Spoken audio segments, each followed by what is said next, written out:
안녕하세요. 오늘은 로마서 6장 12절 13절 말씀을 가지고 율법과 죄에 대해서 은혜를 나누고자 합니다. 새로운 만남의 삶을 살아가는 자가 있습니다. 과거가 있는 사람입니다. 폭군 신랑과 살았습니다. 공갈과 협박이라는 폭력으로 가정을 유지해 왔습니다. 어느 날 이 폭군은 힘을 잃어버렸습니다. 법은 살아있는 자에게 효력을 발휘합니다. 죽은 자에게는 법이 의미가 없습니다. 그리스도인은 그리스도와 함께 십자가에 죽었습니다. 그리고 부활해서 그리스도와 함께 재혼했습니다. 좋은 신랑을 새롭게 맞이했습니다. 과거의 상처를 어루만져 주시고 모든 필요를 또 공급해 주십니다. 영원한 생명을 얻었습니다. 결코 죄의 폭군은 남편 노릇을 이제는 할 수가 없습니다. 문제는 죄의 본능이 이런 과거의 상처의 경험을 기억을 하고 있는 것입니다. 더러운 이 기억의 향수를 우리가 지우고 싶은데 어떻게 하면 좋을까요? 제가 한경직 목사님의 책을 보았습니다. 과거의 그러운 발자취마다 감사하는 것을 보았습니다. 여러 가지 가난과 또 아픔의 상처들이 있었을 터인데도 불구하고 감사의 추억들로 모든 것을 믿음으로 재해석을 하면서 이렇게 감사하는 것을 보면서 이것이 참 영성이구나 라고 생각을 했습니다. 오프라 윈프리는 흑인 여자입니다. 어린 시절에 강간을 당하고 또 미혼모로 또 출산을 했습니다. 가난과 폭력 속에 자랐습니다. 그러나 미국 사회의 유명한 토크쇼 진행자가 되었습니다. 그의 삶의 그 비밀은 한 가지인데 감사 일기가 있었습니다. 우리도 기도해야 하겠습니다. 과거에 어두운 트라우마가 있다면 벗어나게 해달라고, 상처의 아픔은 기억 속에서 사라지게 해달라고 우리가 간절히 기도해야 하겠습니다. 왜 그리스도인은 재혼한 것입니까? 그리스도와 새로운 출발을 시작했습니다. 허니문 기간이 있습니다. 꿀같은 시간을 보냅니다. 신혼여행도 다닙니다. 달콤한 시간이 그저 신혼여행으로만 끝나서는 안 됩니다. 많은 여성들이 아기를 낳고 나면은 아기에게 모든 것을 쏟아붓습니다. 아기에게 너무 집착을 합니다. 그러다가 자칫 부부 간에 이런 행복을 상실할 수가 있습니다. 왜 행복하지 못한 것일까요? 왜 즐거워하지 못하는 것일까요? 서로 존중과 사랑에 방해되는 그러한 무례한 행동들, 유익하지 못한 그 품행들은 삼가해야 합니다. 사랑은 열매를 맺습니다. 그래서 로마서 7장 4절에도 살아나신 이에게 가서 우리가 하나님을 위하여 열매를 맺게 하려 함이라. 그리스도인은 사랑의 열매를 맺으며 살아야 합니다. 그러기 위해서는 그리스도와의 교제가 이루어지도록 늘 노력해야 됩니다. 서로 함께 나누는 시간이 많아져야 합니다. 사단은 우리가 불행하기를 원하고 시기와 질투의 시선으로 바라봅니다. 어떻게 하면 이런 부부관계를 이간질할까? 어떻게 하면 부부 사이를 파탄으로 이렇게 몰아갈까? 기회를 노리는 것입니다. 영적 신혼생활에 가장 조심해야 할 것이 무엇입니까?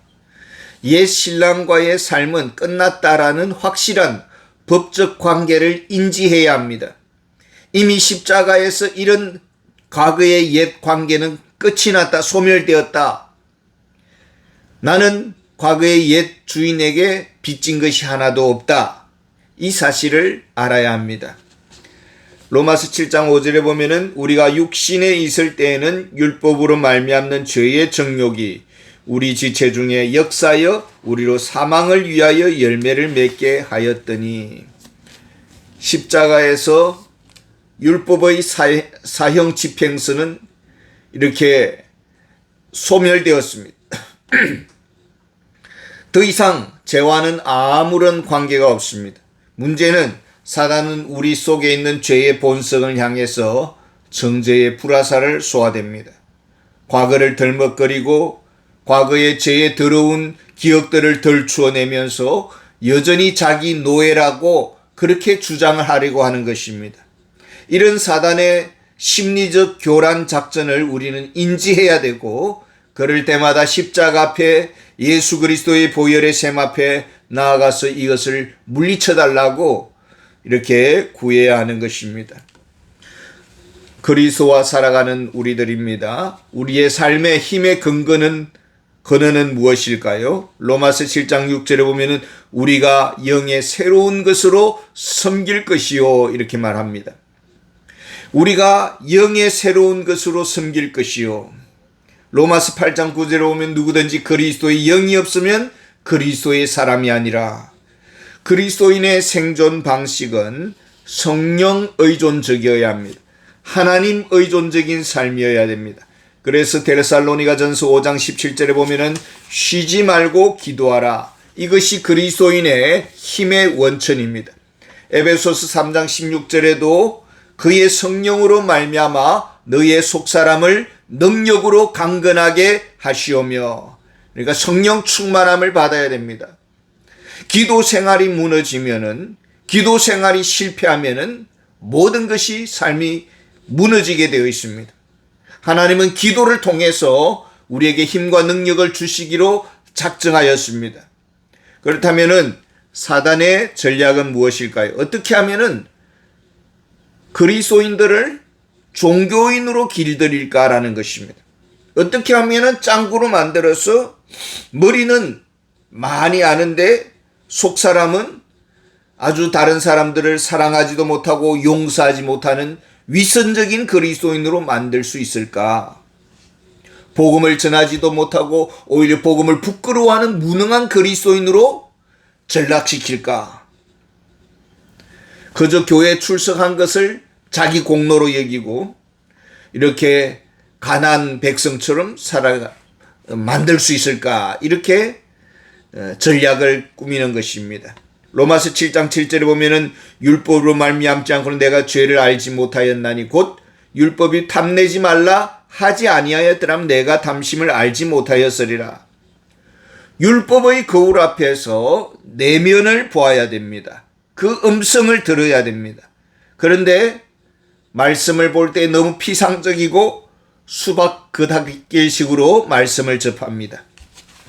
탐내지 말라라는 말씀을 들으면은 우리 속에 정직한 영은 우리에게 나는 본질상 진노의 자녀라는 이 사실을 깨달아야 되는 것입니다. 그런데 그렇지만 나는 욕심이 없는 사람이야. 내같이 욕심 없는 사람이 세상에서 나와봐라고 해 라고 하는 것입니다.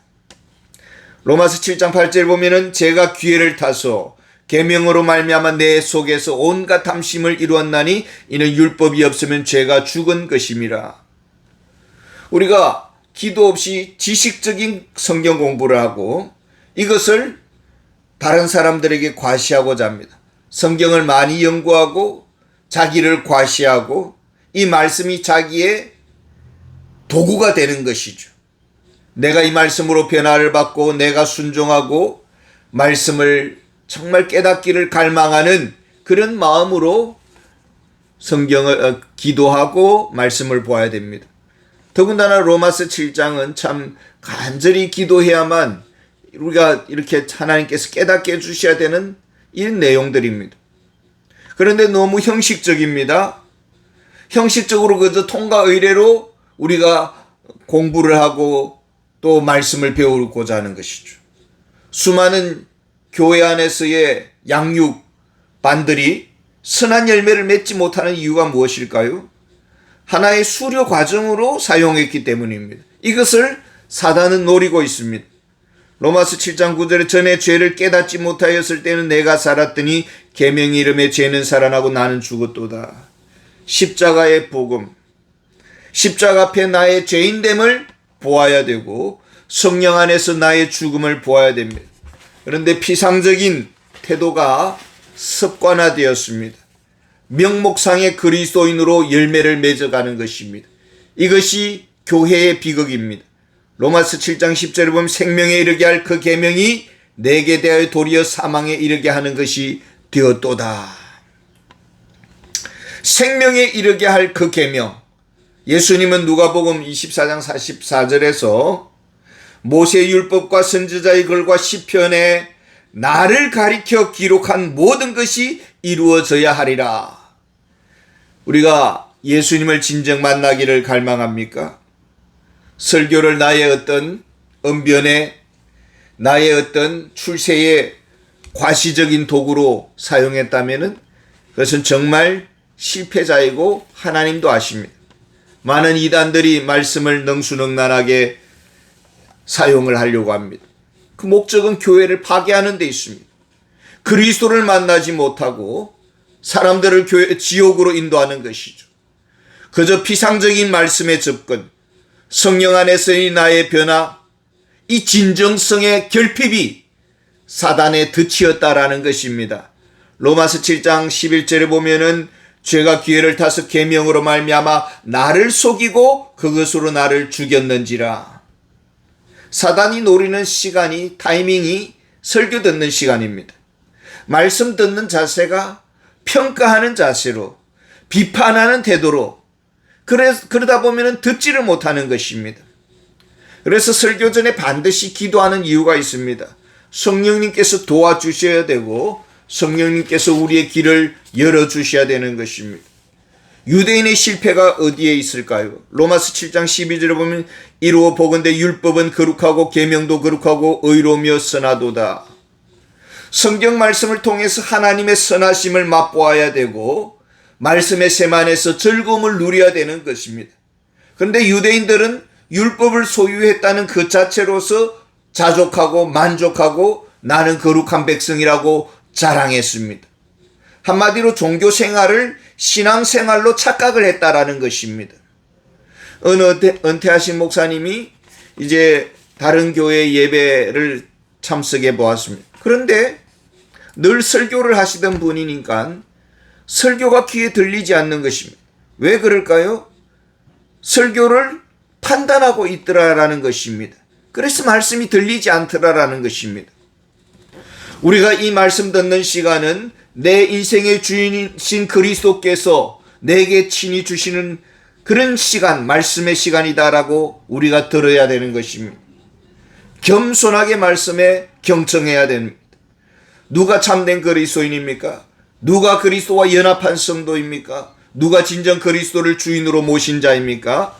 로마서 7장 13절에 보면은 그런즉 선한 것이 내게 사망이 되었느냐 그럴 수 없느니라 오직 죄가 죄로 드러나기 위하여 선한 그것으로 말미암아 나를 죽게 만들었으니 이는 계명으로 말미암아 죄로 심히 죄되게 하려 함이라.